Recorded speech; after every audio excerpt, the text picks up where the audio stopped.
Waketum Gerindra sarankan kasus kerumunan Rizik diselesaikan dengan dialog. Ditulis oleh Ekhardi di siwa.com. Habib Rizik telah meminta maaf atas kerumunan yang terjadi. Permintaan maaf ini diperbincangkan oleh banyak orang. Banyak orang mengeluarkan opininya. Saya sendiri juga sudah menuliskan artikel terkait dengan ini. Setelah membuat beberapa kali kerumunan, kekacauan hingga keributan, Rizik meminta maaf terkait kerumunan massa yang ditimbulkan di Bandara Soekarno-Hatta hingga Megamendung, Bogor. Meskipun demikian, polisi menegaskan akan tetap melanjutkan proses hukum. Silahkan saja, memang ada beritanya beredar di media bahwa dari pihak 212 sudah meminta maaf kerumunan yang terjadi di Petamburan maupun juga di bandara. Itu silahkan minta maaf kepada rakyat Indonesia, khususnya rakyat Jakarta. Silahkan. Tetapi penyidikan akan tetap berjalan ya, kata Kabid Humas Polda Metro Jaya, Kombes Yusri Yunus. Rizik bakal ketar-ketir nih.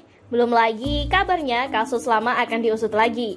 Bisa-bisa makin pusing kepalanya. Kalaupun mau kabur ke luar negeri, tidak akan bisa karena masih pandemi. Penyidikannya tetap berjalan, entah pelanggaran protokol kesehatan yang terjadi di area Petamburan pada saat adanya akad nikah dari anaknya saudara MRS, kata Yusri. Untuk kasus ini, beberapa orang sudah dipanggil, termasuk Gubernur seiman pujaan kelompok sebelah, Anies Baswedan. Rizik masih mangkir dengan alasan kesehatan.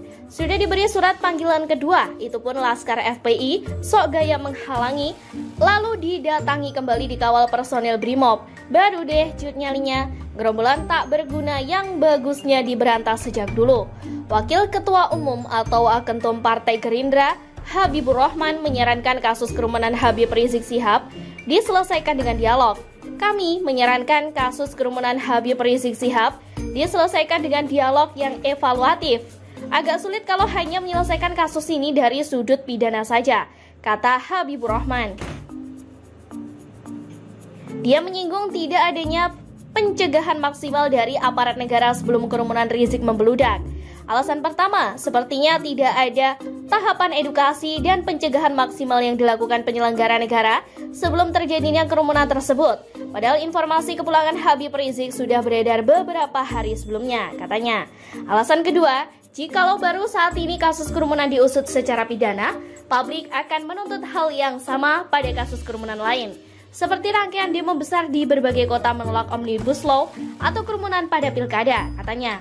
Penyelesaian kerumunan terkait Habib Rizik secara pidana manfaatnya tidak terlalu besar.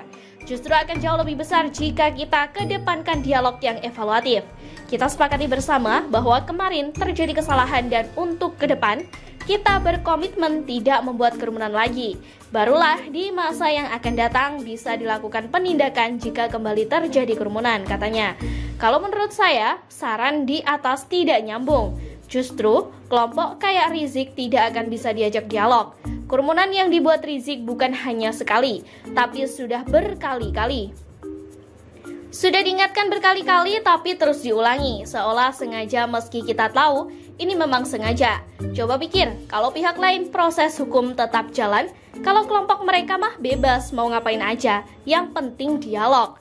Mau maki-maki polisi dengan kata-kata kasar, tetap aja dikasih senyum sama Pak Polisi. Pasang baliho seenak jidat tidak masalah, paling cuma diturunkan paksa. Enak aja, kalau semua pakai dialog, hukum tidak perlu ada lagi. Cukup dengan dialog dan diakhiri dengan permintaan maaf plus materai. Kalau mau dialog, bagusnya dialog dengan penyidik di ruang interogasi saja. Penyidik berkata, Rizik menjawab. Atau dialog di pengadilan bersama jaksa dan hakim. Atau paling fair, Rizik berdialog dengan rakyat yang sudah direpotkan oleh kerumunan Rizik. Berani nggak? Kalau dialog yang ujung-ujungnya hanya minta maaf, rakyat pasti tidak akan rela. Rizik juga pernah bilang saat kasus Ahok, maaf diterima, tapi kasus hukum tetap berlanjut dan jalan terus.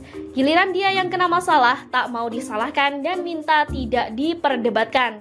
Enak aja, memangnya dia siapa? Siapa yang mau dialog dengan Rizik? Dialog bisa terjalin dengan baik jika para pihak yang terlibat memahami permasalahannya. Tapi dialog dengan mereka bisa berujung kena sial. Misalnya, kena siram air teh karena mereka main emosi, tidak pakai mikir, kelakuan kayak orang tidak berpendidikan yang mau menang sendiri dan tidak menguasai persoalan. Bagaimana menurut Anda? Sekian dulu berita hari ini. Jangan lupa di like, komen, dan subscribe agar Anda tidak ketinggalan informasi menarik dan terupdate lainnya dari channel Daily News.